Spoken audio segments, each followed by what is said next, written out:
होता है?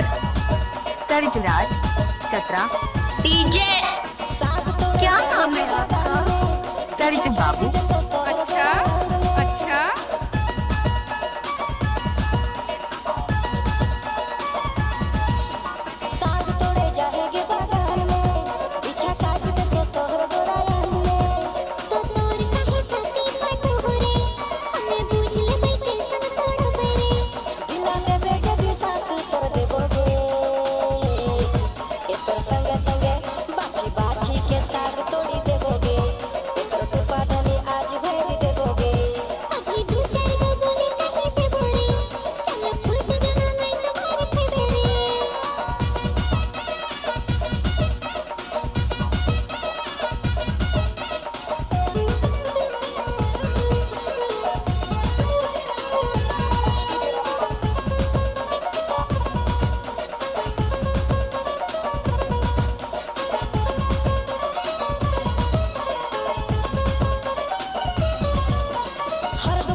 कहाँ से ढूंढकर लाते हो तुम ये सब?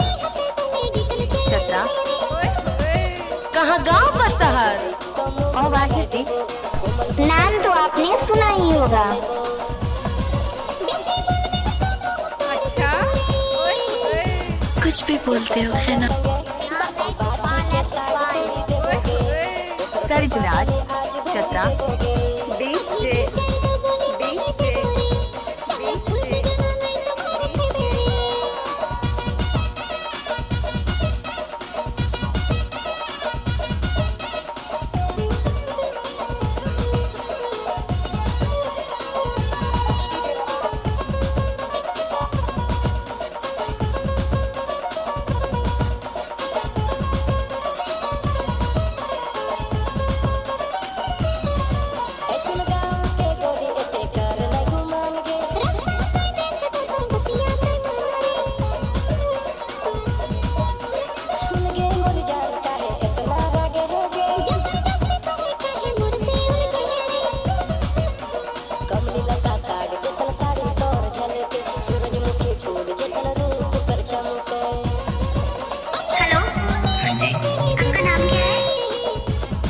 सरज बाबू चतरा चतरा